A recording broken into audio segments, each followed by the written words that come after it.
గసంటోళ్ళు ఎత్తుకుతారు, pocket మార్గాలు దొంగలు. ఎవడన్నా ముఖ్యమంత్రి మాట్లాడతాడు గట్ల మాట? ఇంకా ఘోరం. ఆయన భాష ఏం భాష అది? నీ గుడ్లు వీకి గోటీలాడతా, నీ పేగులు తీసి మెడలేసుకుంటా. పేగులు మెడలేసుకుంది నాకు అర్థం కాదు. బోటి కొట్టడం నువ్వేమన్నా? పేగులు మెడలేసుకుంటా, గుడ్లు వీకి గోటీలాడతా. ఎవడన్నా ముఖ్యమంత్రి మాట్లాడే మాటలా? ఇంకా ఘోరం ఏమిటి తెలుసా? ఇగో ఇప్పుడు బాకీ లేనోడు అప్పు లేనోడు ఎవడు ఉండడు ప్రపంచంలో. అది రాష్ట్ర ప్రభుత్వం అయినా, మనిషి అయినా, కుటుంబం నడిపే ఒక ఆడపిల్ల అయినా అందరికీ బాకీ ఉంటుంది. మరి బాకీ ఉన్నప్పుడు ఎట్లా నడుపుతాం మనం? లోపల బనీన్కు పొక్కలున్నా మీదికెళ్ళి మాత్రం కడకంగి వేసుకొని తిరుగుతాం. ఎందుకు? మరి బయట మళ్ళీ అప్పు ఉంటానా వద్దా? రొటేషన్ తిప్పాలనా లేదా? అట్లుంటుంది కథ. కానీ రేవంత్ రెడ్డి ఏం చేస్తుండు?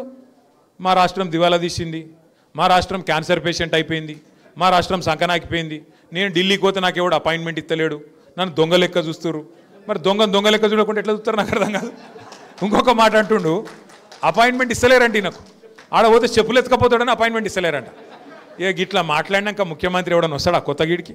ఉన్న కంపెనీలు పారిపోతాయి తప్ప ఎవడన్నా కొత్తోడు వస్తాడు? గిసొంటి వాడు అంటే అభివృద్ధి చేస్తాడు. రేపు షేక్పేటకు ఈయన కాడనే రూపాయి లేదు. తెలుగులో సామెత చెప్తారు చూడు, మింగ మెతుకులేదు కానీ మీసాలకు సంపెంగ నూనె పెట్టిండట వెనకకెవడో గట్ల.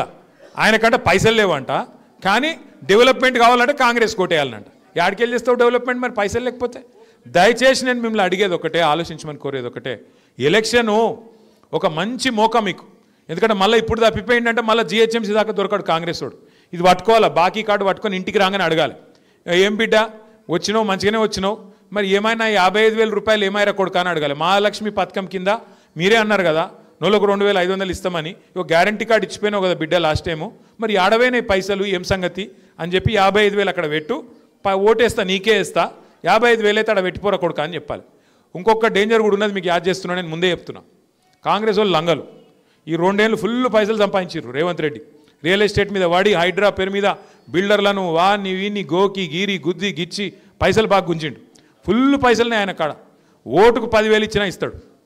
మీరు ఏం చేయాలి ఎరికేనా? షేక్పేటలగినా మన ఇంటికాడికి వచ్చిర్రు అనుకో, వచ్చి పైసలు చేతిలో పెడతారు. అక్క నువ్వైతే పెట్టుకో, నువ్వైతే ఓటేయి, నీకు బాగా పరిస్థితి బాగలేదు, నాకు ఎరికే, నువ్వు మనోని గెలిపియాలి అని చెప్పి అట్లా ఇచ్చిపోతారు. మీరు ఏం చేయాలి తెలుసా? వాళ్ళు హుషారుగా వాళ్ళు కూడా కాంగ్రెస్ వాళ్ళు పైసలు చేతిలో పెట్టి మిమ్మల్ని ప్రమాణం చేయమంటారు. దేవుని పటం మీదనో, పిల్లల మీదనో, కుటుంబం మీదనో ప్రమాణం చేయమంటారు.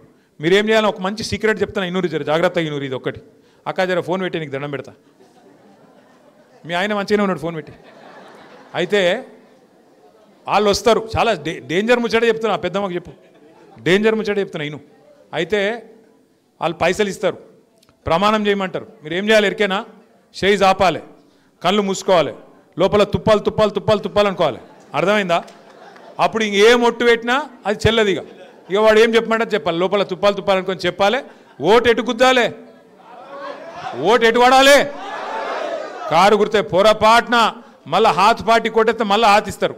ఇక పువ్వు పార్టీకి ఇస్తే ఇక మీకు తెలుసు, అది పూజకు పనికిరాని పువ్వు. అది అర్థమైందా? ఆ పువ్వు పార్టీ పూజకు పనికిరాని పువ్వు, అది మన రాష్ట్రానికి పనికిరాని పార్టీ. అది ఎంత మాత్రం పనికిరాని పార్టీ. మనకు రూపాయి పని చేయలేవాడు,